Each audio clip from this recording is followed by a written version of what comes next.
여러분 안녕하세요, 마인드명리입니다.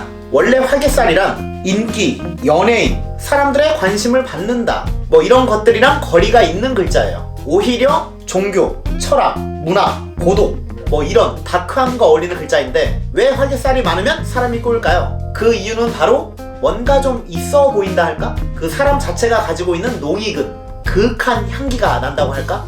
물론 이게 잘못 나타나면 그윽이 아니라 구수한 향기가 날 수 있지만 어쨌든 화개살은 들이대지 않습니다. 역마살과 도화살은 이의 성향이라면 화개살은 아이라 보셔도 돼요. 옛날에 그 미팅 나갔을 때 보면 초반에는 이들이 날라다녀요. 막 거의 광대들인데 근데 마지막 선택을 받는 애들은 꼭 아이들이에요. 걔네들이 가만히 소주만 먹는데 뭔가 진중해 보이고 대화를 하다 보면 사람 자체가 가벼워 보이지 않고 얘기도 잘 들어주고 이들이랑 결이 다르다고 해야 되나? 사실 들이대지 않는 거, 뭐 절제 이런 게 약간 인간의 본능일 수도 있는 게요. 아예 대놓고 다 벗는 것보단 그 살짝 그 속살만 보이는 게 더 섹시하잖아요. 뭔가 그 상상하게 되는 죄송해요. 네, 어쨌든 화개살이 노련해 보이고 들이대지 않는 이유는 늙은 기운이어서 그래요. 오행 중 토의 기운을 화개살이라고 하는데 사주에서 토의 기운을 저장고라고 합니다. 한마디로 냉장고 같은 거다라고 보시면 됩니다. 물의 기운을 담는 진, 불의 기운을 담는 술, 금의 기운을 담는 축, 나무의 기운을 담는 미.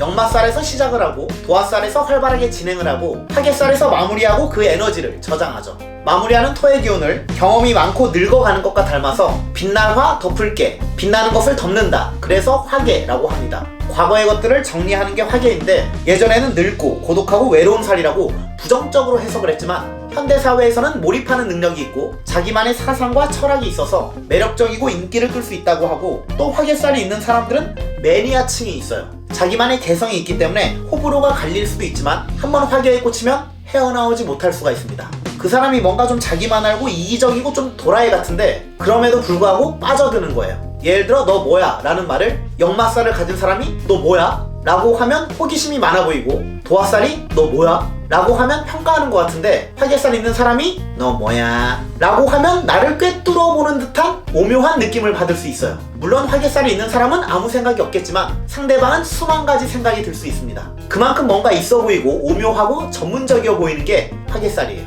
참고로 저는 화개살이 없는데 그래서 좀 뭔가 질린다? 라는 소리를 종종 들어요.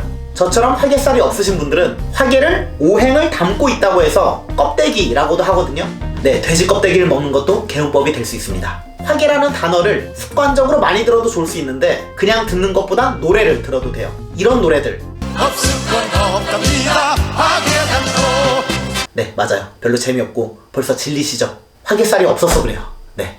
어쨌든 화개살은 생각이 많아서 실천력이 뛰어나다기보다는 좀 게을러 보이기도 해요. 이게 왜 그러냐면 다 살아본 노인의 기운이기 때문에 저거에서 뭐해? 무슨 의미가 있어? 라는 마음으로 귀찮고 유행에 따라가지도 않는 스타일인데 자기가 좋아하는 것만큼은 파고 들어가는 성향이 있습니다. 만약 선생님들 중에 화개살이 2개 이상 있는데 좋아하는 게 없다 하시는 분들은 이것저것 많이 경험해보는 게 좋을 수 있어요. 근데 그럼에도 불구하고 좋아하는 걸 못 찾으신 분들이 있을 텐데 몰입할 걸 못 찾으신 분들, 이런 분들은 네, 그냥 잠에 몰입하는 게 정답일 수도 있습니다. 사실 상담을 하다 보면 좋아하는 거, 취미 이런 거 없으신 분들 정말 많아요. 굳이 찾을 필요는 없습니다. 또 화개살이 있으면 종교, 철학 이런 얘기 많이 나오는데 별 의미 없어요. 안 믿어지는데 굳이 믿을 필요는 없잖아요. 그냥 맛있는 거 먹고 잠 자고 친구들과 수다 떠는 게 최고의 인생의 가치일 수도 있습니다.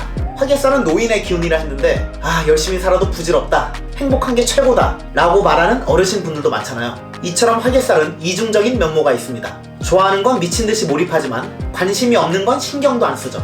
연애할 때도 이중적인 면이 있는 게 화개가 빛나는 것을 덮는다 라고 했잖아요. 근데 이 덮개를 열면 공인해제가 되는 거예요. 평소에는 얌전했는데 삘 받으면 고삐가 풀리면서 그 엄청난 마력이 있어서 사람을 홀릴 수가 있습니다. 화개 있으면 하게 될 수 있어요. 네, 뽀뽀하게 될 수 있습니다. 네.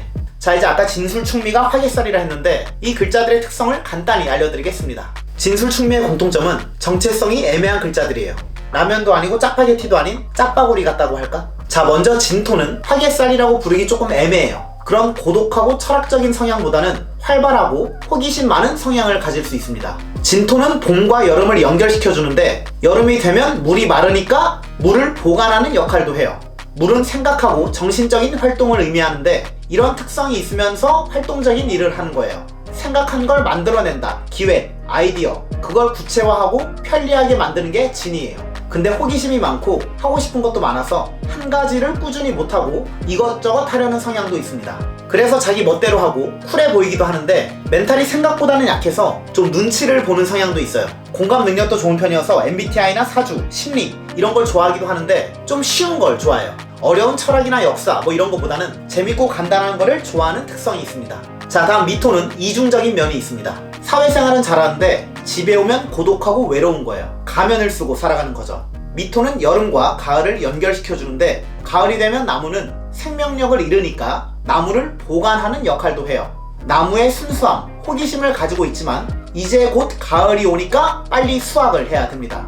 좀 치열한 거예요. 뒤처지는 걸 싫어하고 현실적이고 여유 부릴 시간이 없는 거죠. 약간 완벽주의적 성향도 있고 항상 시간에 쫓기는 듯한 느낌을 받을 수 있습니다. 성공할 수 있는 기질을 충분히 가지고 있지만 항상 배가 고프다? 미토는 욕심이 많은데 그걸 욕심이라 생각하지 않고 당연한 거라 생각할 수 있습니다. 은근 꼰대가 될 수도 있죠. 자, 다음 슬토는 가을과 겨울을 연결시켜주는데 겨울이 되면 불은 꺼지니까 불을 보관하는 역할도 해요. 어떻게 보면 이게 진짜 화개죠. 찬란했던 여름을 덮는 거니까 뭔가 쓸쓸해 보이고 풍요 속의 빈곤이랄까? 현실적이고 상황 판단 능력이 뛰어나지만 새로움이 없어요. 나만의 세계에 살아갈 수도 있습니다. 나의 철학과 사상이 뚜렷하고 어른스러워 보이긴 하는데 고집이 세고 오타쿠적인 성향도 있습니다. 내 사람은 잘 챙기는데 쓰잘데기 없는 지인은 잘 안 챙기고 결혼식도 잘 안 가요. 근데 또 축의금은 내요. 이게 왜 그러냐면 이득과 실리를 따지기 때문에 동관계는 확실하게 하려는 성향이 있습니다. 자, 다음 축토는 겨울과 봄을 연결시켜주는데 봄이 되면 금의 기운은 약해지니까 금을 보관하는 역할도 해요. 금을 열매라고도 하는데 열매를 어떻게 하면 더 유용하게 써먹을 수 있을까 생각을 하는 거예요. 열매의 씨를 어디에 뿌릴까? 가지고 있는 열매를 어떻게 보관할까? 등등 이런 현실적인 생각을 하는 거죠. 깊게 파고 들어가는 아이디어나 과거와 현재를 연결하는 데이터 분석, 이과적 창의성이 발달한 분들이 많아요. 그리고 존버를 잘해서 아무리 춥고 외로워도 이겨낼 수 있는 인내력도 좋고 남의 눈치를 보기보다는 자기만의 스타일을 가지고 있는데 자기만의 스타일이 그냥 편안함이에요. 돈 되는 거 빼고 다 귀찮아해서 특유의 거지 같은 패션, 멋이 있습니다. 자, 이러한 글자들이 월지나 일지, 시지에 있으면 작용력이 크게 나타나는데 월지는 환경이에요. 내가 사회에서 보여지는 모습도 되고 일도 됩니다. 여기에 화개살이 있으면 내가 일할 때나 사람들과의 모임, 사회생활을 할 때 화개의 성향이 나올 수 있습니다. 나는 화개살이 없는 것 같은데? 라고 생각할 수 있는데 남들이 봤을 때 너 있어 라고 하는 거죠. 자, 다음 일지에 화개 글자들이 있으면 집에 있을 때의 모습이에요. 진짜 친한 친구들과의 모습이나 가족들과 있을 때, 혼자 있을 때 화개의 특성이 나타나는 겁니다. 일지는 배우자와의 관계에서도 나타나서 연, 월의 도화가 있고 일지에만 화개가 있으면 밖에서는 활발한데 집에서는 고독해서 배우자가 이중인격자라고 생각할 수도 있어요. 다음 시지에 화개살이 있으면 저렇게 살고 싶다는 꿈이 있는 거예요. 연, 월, 일에 다 도화나 역마가 있는데 시지에만 화개살이 있으면 집에서나 밖에서나 행복한 척을 하는데 술 먹으면 울 수도 있어요. 한이 폭발하는 거죠. 시지는 잠재력도 돼서 촉박해질 때나 위기 속에서 저 글자의 특성이 나타날 수 있습니다. 자, 이렇게 화개의 글자들에 대해서 간단히 알아봤는데요. 어떤 분은 화개의 특성이 더 잘 나타나려면 충을 때려야 잘 나온다 라고 하는데 전 개인적으로 그렇게 생각하지는 않습니다. 충미충이나 진술충이 사주에 발생하면 그 글자가 가지고 있는 특성이 나타나기보다는 오히려 정체성이 흔들리는 거예요. 예를 들어 금을 보관하고 차가운 기운인 축에 목을 보관하고 뜨거운 기운인 미가 오면 축도 아니고 미도 아닌 짬뽕된 에너지가 나타나는 거죠. 오히려 역마, 호기심, 새로움 뭐 이런 게 나타날 수도 있습니다. 화개가 강해지려면 같은 글자들이 와야 강해지는 거고 화개가 열리려면 같은 삼합의 도화의 글자들이 와야 좋을 수 있습니다. 예를 들어 미토가 있는데 묘가 오면 미토가 보관하고 있던 나무의 기운이 열리는 거죠. 뭐 빛나는 에너지 있는 목의 기운이 열리는 거니까 인기를 얻을 수도 있습니다. 네, 마지막으로 사실 저는 오늘 배운 화개살이나 도화살, 뭐 홍염살 이런 살 같은 거는 고기 먹을 때 쌈장 정도로밖에 생각 안 해요. 참고로 전 고기가 가장 중요하고 그 다음 소금장, 그 다음 공깃밥, 그 다음 소주죠.